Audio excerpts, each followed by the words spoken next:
la kulmaan ama u galaan gudoomiyaha baarlamaanka ee Soomaaliya Maxamed Mursal Sheekh Cabdiraxmaan khadka telefoonka ee magaalada Muqdisho waxa imika toos ugu jira xildhibaan Cabdullaahi Maxamed Nuur oo kamid ah mudanayaasha baarlamaanka ee Soomaaliya gaar ahaan xildhibaanadii saxiixay mooshinkaasi madaxweynaha laga geeyay caawa ayay u kulmeen ama ay u gaareen guriga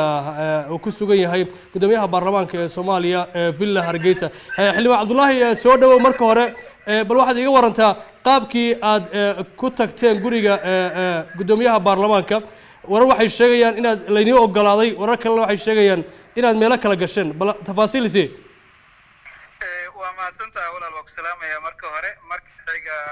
waxaan caawa fiidkii ku tagnay booqasho hoyga uu ka degan yahay Villa Soomaaliya gudaheeda gudoomiyaha golaha shacabka mudane Maxamed Mursal waxaan kula kulanay albaabka askar ilaala ka madaxtooyada Soomaaliya oo runtii deganaansho iyo akhlaaq wanaag ay ka muuqatay laakiin amar la duldhigay inayaan mari karin wax xildhibaan oo u socda gudoomiyaha golaha shacabka kolkii aan gaarnay waxayna weydiiyeen halkeed u socotaan waxaan ku wargelinay inaan u socono hoyga gudoomiyaha waxay inoo sheegeen inaan haddaan aynana fasaxi karin haddii aan u socono ma garanaysaa guriga gudoomiyaha balse ayna waxba ka qabin haddaan u socono inaan soo aragno madaxweynaha waxaan u sheegnay been idin sheegi mayno ma rabno inaan been idinku moodno runtaan idin sheegaynaa dhalinyaradeen yaa tihiin askarteen yaa tihiin waxaan u soconnaa hoyga gudoomiyaha golaha shacabka waxay nagu dhaheen naga raalli ahaada idinma sii daayi karno waxaan ku adkaysanaa inaan marno maadaama dee ayaan xildhibaanada aynan ku dhegi karin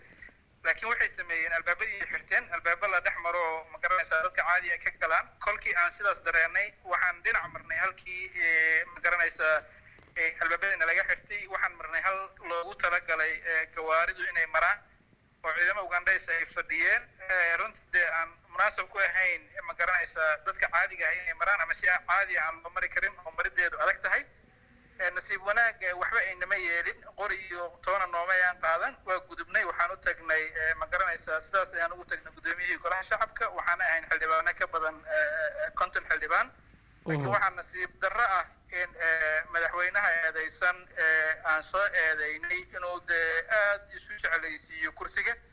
kolka la fiiriyo waxqabadkiisii labadii sane lasoo dhaafay waxaan istusinay falalka uu ku kacay ee ugu weynta khiyaanada qaran iyo kutumashada sharciga inaan dalkan iyo dadkaani qaadi karin 2 sano hadda dhiman inuu sii ahaado madaxweyne culaysna ku yahay dalkan iyo dadkaanba saas daraadeed ayaan u soo eedaynay waxaa cajiiba xildhibaan Cabdullaahi Maxamed Nuur abaadsan tahay laakiin laftigiina inaad dhowrtaan arinta la xiriirta hanaanka madaxtooyada iyo sharciyada u yaala waxaad ii sheegtay inaad gasheen ama aad madheen meel loogu talagalay inay gawaaridu madho marka mar hadiiba iridihii hore sharciga halayni diiday ama aan wali ogolaanshaad u haysan dhibaato hadii halkaas ka dhici lahayd soo xildhibaanadu eedeeda kor ma qaateen walde waa sharci darro wadada waxa nagu kalifay inaan marno wadada sardajeexoon anaga oo munaasab noo ahayn ayna nagu adkeyd inaan marno waxay ahayd sharci darradaas uu ku kacay ninka fadhiya Villa Soomaaliya iyo dadka uun ka agdhow waxaa cajiib ahayd inay goobta soo gaareen la taliye uu leeyahay madaxweynaha iyo qof ka tirsan protocolkiisa labadaas shakhsi oo lagu kala magacaabo caadi la taliyaha iyo Saciid Kamaal in la yiraahdo asuguna protocolkiisa ka tirsan waxay ku amreen askartii in askari dambe oonan xildhibaan dambe oonan halkaas mari karin waxay amar ku siiyeen xildhibaankii la murma ama ku madax adeegay inay toogtaan askartu laakiin de waa nasiib darro runtii de in kursigu sidaas la isku jeclaysiiyo kursigaas waxaa lagu joogi karaa oo kaliya shuruucda dalkan in la ilaaliyo waxa waaye dalka Soomaaliya kama shaqeyn karo xilli hore uu ka suulay waxa lagu joogi karo dalkan laguna xukumi karo waxay tahay kaliya shuruucda dalka u degsan xildhibaano idinkeena ka mid ah oo xildhibaanadii mooshinka keenay ka mid ah waxay sheegeen galinkii hore maanta in gudoomiyaha baarlamaanka Maxamed Mursal Sheekh Cabdiraxmaan la godoomiyay ama gurigiisa aan la gali karin si kasta aad ugu tagtaan ba wad la kulanteen oo guriga ayaad ugu tagteen gudoomiyaha maxaad ka wada hadasheen adawaan waxaan ka wada hadalnay howlihii ma garanaysaa in horyiil oo ay kow ka tahay eedayntaas madaxweynaha hadda dee xilkiisa lagu muransan yahay oo aan doonayna xilka inuu ka dego sidii loo sii proceed garay lahaa iyo sidii lagu keeni lahaa belinadiga sidii si uu qoluhu ugu codeeyo oo codka kalsoonida ugu qaado madaxweynaha mudanayaashii baarlamaanka ee Soomaaliya ayaa tihiin dalku xaalada adag ayuu ku jiray marka la eego abaarihii dabada dheeraa colaado dagaalada meelo badan ka dhacay oo al-shabaab iyo dawladda dhex maray shacabka Soomaaliyeed wali waa xula diifaysan yahay dhibaatooyin tiro badan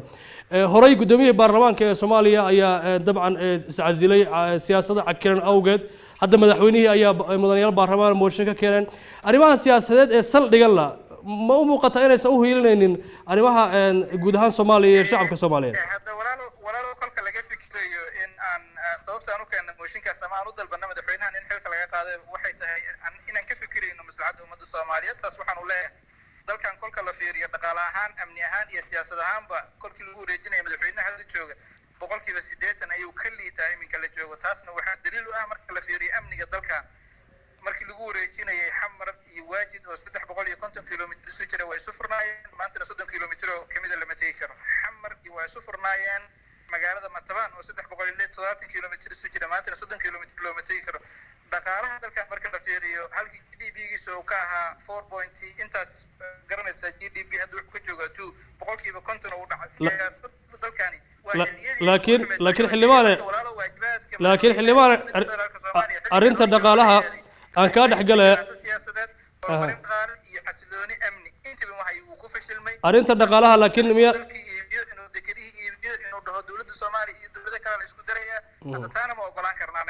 laakiin arrinta dhaqaalaha ka hadashay hay'adaha caalamiga ee bangiga adduunka iyo hay'adda IMF iyo inta badan dadka caalamka indhaha ku haya Soomaaliya dhaqaalaha aad ayay u amaanayaan inuu hufnaan la muujiyay oo kobac dhaqaale u jiro waan ka gudbayaa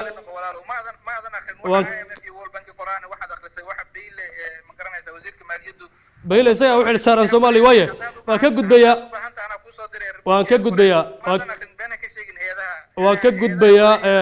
ugu dambeyn maxaa xigaya ugu dambeyn marka maxaa xigaya hadda xaaladdu waa cakiran tahay gudoomiye waa la kulanteen mooshin baa keentay maxaa xigi kara xaaladdan walaal duruufta dalkan ku jira dadkii samatay bixilaha dalkan madax kama ahan madaxdan waxaa la marsi doonaa habraaca xildhibaanadaas ayaa doortay xildhibaanadaas ayaana soo jeediyay inay xilka ka degaan nimanka kolkay xilka ka degaan waxaa la dooran doonaa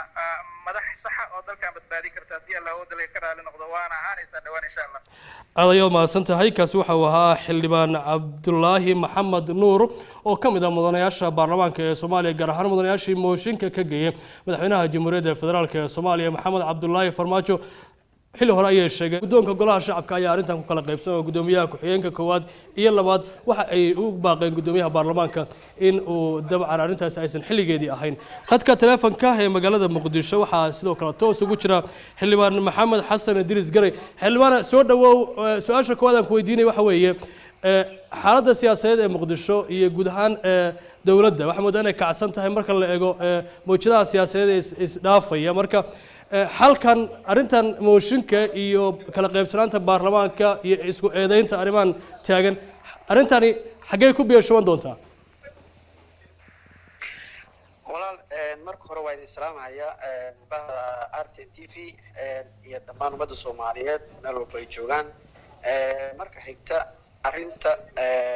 in mooshin la geeyay waxa weeye waa horta sideedaba shaqo baarlamaani weeye shaqada baarlamaanka uu haayana waa check and balance toosin isla xisaabtan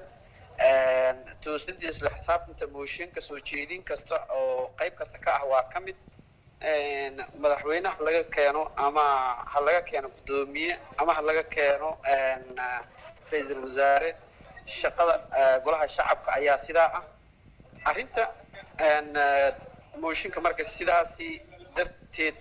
hadda uma aragna annaga in wax ka dhig ay tahay toosintan inay ka mid tahay shaqada xildhibaanadana waxa weeye sideed waa moogtahay waa arag furan oo xildhibaanka aragtidiisu sheegaya midna waxa soo jeedaya midna waa ka soo horjeedaa marka intaas way ka kooban yihiin annaga aragti wax soo jeedin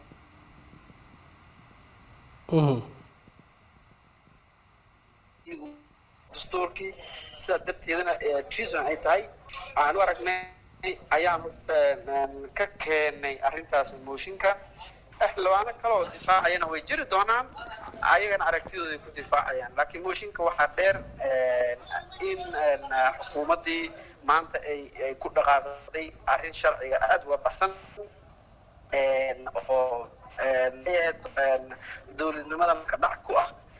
gudoomiyihii golaha shacabka halkii uu deganaa Uganda House uu degan yahay hadaba fil Hargeysa gurigii fil Hargeysa dhismuhu ku socdo gudoomiyaha si ku meel gaar ah wuxuu degan yahay fil Uganda oo ku dhaxtaal qaybta madaxtooyada dhinaca madaxweynaha xaggeeda oo dadkuna ay wada yaqaaniin gudoomiyihii baarlamaanka xukuumadii go'aan ay soo saartay hay xafiiska madaxweynaha go'aan ka socda la soo saaray inaan loo gali karin loo gudbi karin waxna loo geyn karin qofna booqan karin ilaa muddo 10 bari aan go'doonkaas lagu haayo kaas sharciga kamid maahan dastuurkana kamid maahan dimuqraadiyadana kamid maahan warkaasi maanta dhan markuu magaalada socday warkaasi dad badan adig ka wada dhigsantiin waxaan u haysanay in ay tahay hoogasha kala buunbuuniyay annaga hadda maqribkaan anoo kamid ah xildhibaano markii hore 24 ku tagay markii dambana 10 xildhibaan dib kaga soo biireen ayaan meesha tagnay iridda ugu dambeysay ee madaxtooyada askartii joogtaan celisay waan diiday inaan gudubno waraaqay noola soo baxeen go'aan amar la siiyay oo leeyahay xafiiska madaxweynaha ka soo baxday wax gudbi kara malahan anna waxaan xildhibaanaan nahay waan ognahay inaan xildhibaano tihiin gudoomiyahan u soconaa waan ognahay inaan u socotiin gudoomiyaha amarka laga soo saaray looma gudbi karo maxaa dhacay markaan ku niri sharciga isticmaalaysaan go'aan amarna la siiya isticmaalayna nagu dhahan sida darteeda ma mari karno halkaas markii naloo diiday inaan ku dhameeyaan rabaa markii naloo diiday halkaas inaan galno waxaan ku qasbanaanay in aan gudoomiyihii booqano waa ku qasbanahay gudoomiyihii inuu nool yahay inuu dhinta baa shaki gali karaba marka haddii la yidhi annagoo xildhibaanaha oo 30 xildhibaan gaarayay naloo diiday amnigiisaaba su-aal iska weydiinay marka waxaan ku qasbanaanay haddii qof la dilaya annaga inaynu dilaan annagoo xaqa dardaarayna sidaas darteeda annaga aan u galno gudoomiyaha waxaan niri iridiina waa idin xiran tahay ganjeelkiina qufulkaa saartay ha idin saado waa birta wareeganayso meesha kale ee gawaarida maraan birta kor u qaatintaan ka wada tallaabnay dumaraa naga mid ahaa birtiina inay iskaga horgooyaan isoo istaajiyaan isku dayeen waxaan niri namayo annaga naman xildhibaanana xasaanadan lana waa idin xurmaynaynaa iridii laydin amray oo xir la waatasa meesha gawaaridan maraynaa waana tallaabayna waa ka boodaynaa meeshaan derbiyada kor u qaatna ama hoosna u diga ah meeshii waan kasoo boodnay sidii gudoomiyaha ugu galnay sidii waxaa kaloo aan rabaa inaan ku raacsiyo markaan gudoomiyaha u galnay gudoomiyaha la fariisanay social media sawirro la dhigay wararkeedina waa la helay inaan gudoomiyaha la fadhino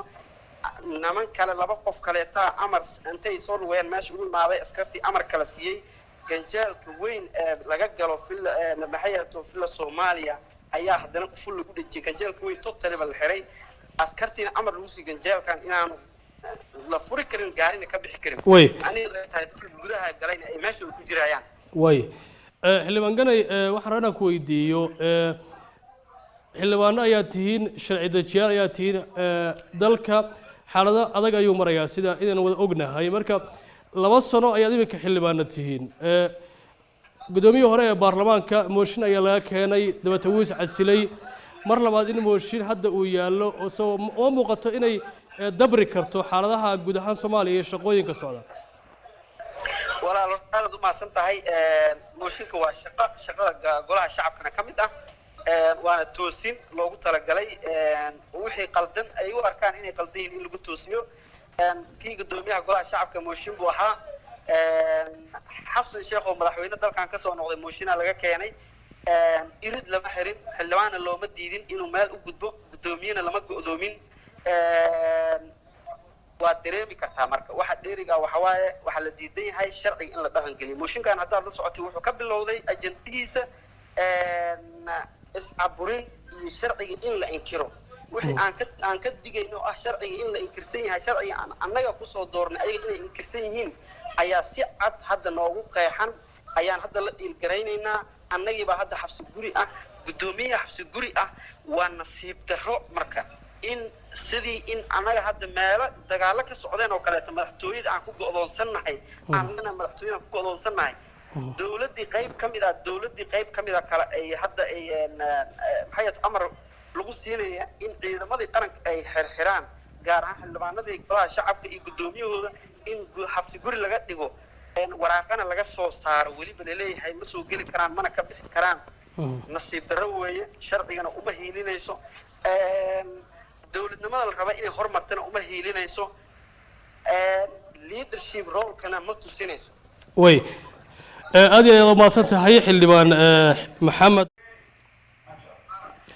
magaalada muqdisho ee caasimadda Soomaaliya wali waxa ka aloosan khilaaf siyaasadeed oo u dhaxeeya qaybo ka mid ah baarlamaanka Soomaaliya golaha aqalka hoose oo mudanayaal ka tirsan baarlamaanku ay mooshin ka geeyeen madaxweynaha Soomaaliya gudoomiyaha baarlamaanka ee Soomaaliya ayaa la sheegay inuu gudoomay laakiin mudanayaal ayaa sheegay in loo diiday inay la kulmaan ama u galaan gudoomiyaha baarlamaanka ee Soomaaliya Maxamed Mursal Sheekh Cabdiraxmaan khadka telefoonka ee magaalada Muqdisho waxa imika toos ugu jira xildhibaan Cabdullaahi Maxamed Nuur oo ka mid ah mudanayaasha baarlamaanka ee Soomaaliya gaar ahaan xildhibaanadii saxiixay mooshinkaasi madaxweynaha laga geeyay caawa ayay u kulmeen ama ay u gaareen guriga uu ku sugan yahay gudoomiyaha baarlamaanka ee Soomaaliya ee Villa Hargeysa xildhibaan Cabdullaahi soo dhawow marka hore bal waxaad iga warantaa qaabkii aad ku tagteen guriga gudoomiyaha baarlamaanka warar waxay sheegayaan inaad laynii ogolaaday warar kalena waxay sheegayaan inaad meelo kala gasheen bal tafaasiilisi waa mahadsantahay walaal waa ku salaamayaa marka hore markayga waxaan caawa fiidkii ku tagnay booqasho hoyga uu ka degan yahay Villa Soomaaliya gudaheeda gudoomiyaha golaha shacabka mudane Maxamed Mursal waxaan kula kulanay albaabka askar ilaala ka madaxtooyada Soomaaliya oo runtii deganaansho iyo akhlaaq wanaag ay ka muuqatay laakiin amar la duldhigay ah inayaan mari karin wax xildhibaan oo u socda gudoomiyaha golaha shacabka kolkii aan gaarnay waxayna weydiiyeen halkeed u socotaan waxaan ku wargelinay inaan u soconno hoyga gudoomiyaha waxay inoo sheegeen inaan haddaan aynana fasaxi karin haddii aan u soconno ma garanaysaa guriga gudoomiyaha balse ayna waxba ka qabin haddaan u soconno inaan soo aragno madaxweynaha waxaan u sheegnay been idin sheegi mayno ma rabno inaan been idinku moodno intaan idin sheegaynaa dhalinyaradeen yaa tihiin askarteen yaa tihiin waxaan u soconnaa hoyga gudoomiyaha golaha shacabka waxay nagu dhaheen naga raalli ahaada idinma sii daayi karno waxaan ku adkaysanaa inaan marno maadaama dee ayaan xildhibaanada aynan ku dhegi karin laakiin waxay sameeyeen albaabadii ay xirteen albaaba la dhex maro oo ma garanaysaa dadka caadi ay ka galaan kolkii aan sidaas dareenay waxaan dhinac marnay halkii ma garanaysaa albaabadiina laga xirtay waxaan marnay hal loogu talagalay gawaaridu inay maraan oo ciidamo Ugandaysa ay fadhiyeen runtii dee aan munaasab ku ahayn ma garanaysaa dadka caadiga ah inay maraan ama si caadi aan loo mari karin oo marideedu adag tahay nasiib wanaag waxba aynama yeelin qori iyo toona nooma ayaan qaadan waa gudubnay waxaan u tagnay ma garanaysaa sidaas ayaan ugu tagnay gudoomiyihii golaha shacabka waxaan ahayn xildhibaano ka badan 50 xildhibaan laakiin waxaa nasiib darro ah in madaxweynaha eedaysan aan soo eedaynay inuu dee aad isu jeclaysiiyo kursiga kolka la fiiriyo waxqabadkiisii 2 sano la soo dhaafay waxaan istusinay falalka uu ku kacay ee ugu weyn khiyaanada qaran iyo kutumashada sharciga inaan dalkan iyo dadkaani qaadi karin 2 sano hadda dhiman inuu sii ahaado madaxweyne culaysna ku yahay dalkan iyo dadkaanba saas daraadeed ayaan u soo eedaynay laga qaado waxaa cajiiba in xildhibaan Cabdullaahi Maxamed Nuur abaadsan tahay laakiin laftigiina inaad dhowrtaan arinta la xiriirta hanaanka madaxtooyada iyo sharciyada u yaala waxaad ii sheegtay inaad gasheen ama aad madheen meel loogu talagalay inay gawaaridu madho marka mar hadiiba iridihii hore sharciga halayni diiday ama aan wali ogolaanshaad u haysan dhibaato haddii halkaas ka dhici lahayd soo xildhibaanadu eedeeda kor ma qaateen walaalde waa sharci darro wadada waxaa nagu kalifay inaan marno wadadaas qardajeexoon anaga oo munaasab noo ahayn ayna nagu adkayd inaan marno waxay ahayd sharci darradaas uu ku kacay ninka fadhiya Villa Soomaaliya iyo dadka uunka ag dhow waxaa cajiib ahayd inay goobta soo gaareen la taliye uu leeyahay madaxweynaha iyo qof ka tirsan protocolkiisa labadaas shakhsi oo lagu kala magacaabo Caadi la taliyaha iyo Saciid Kamaal in la yiraahdo asuguna protocolkiisa ka tirsan waxay ku amreen askarti in askari dambe xildhibaan dambe uunan halkaas mari karin waxay amar ku siiyeen xildhibaankii la murma ama ku madax adeegay inay toogtaan askarto laakiin dee waa nasiib darro runtii dee in kursigu sidaas la isu jeclaysiiyo kursigaas waxaa lagu joogi karaa oo kaliya shuruucda dalkan in la ilaaliyo waxa waaye dalka Soomaaliya kama shaqayn karo xilli hore uu ka suulay waxa lagu joogi karo dalkan laguna xukumi karo waxay tahay kaliya shuruucda dalka u degsan xildhibaano idinkeena ka mid ah oo xildhibaanadii mooshinka keenay ka mid ah waxay sheegeen galinkii hore maanta in gudoomiyaha baarlamaanka Maxamed Mursal Sheekh Cabdiraxmaan la godoomiyay ama gurigiisa aan la gali karin si kasta aad ugu tagtaanba waad la kulanteen oo guriga ayaad ugu tagteen gudoomiyaha maxaad ka wada hadasheen hadda waxaan ka wada hadalnay hawlihii ma garanaysaa in horyiil oo ay kow ka tahay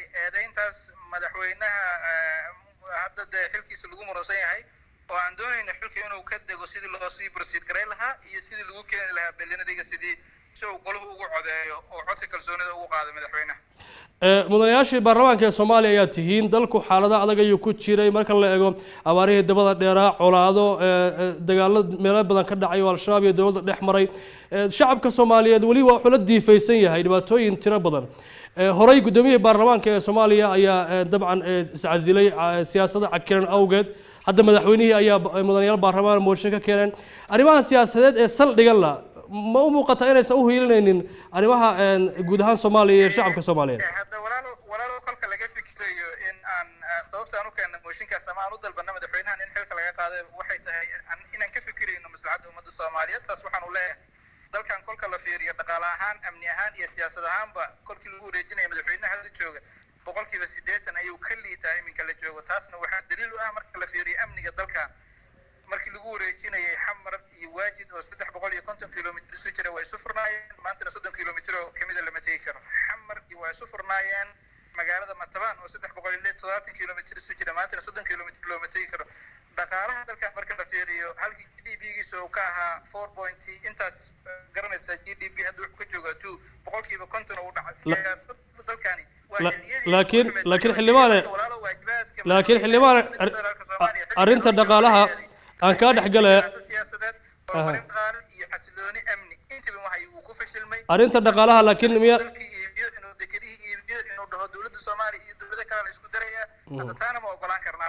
laakiin arrinta dhaqaalaha ka hadashay hay'adaha caalamiga ee bangiga adduunka iyo hay'adda IMF iyo inta badan dadka caalamka indhaha ku haya Soomaaliya dhaqaalaha aad ay u amaanayaan inuu hufnaan la muujiyay oo kobac dhaqaale u jiro waan ka gudbayaa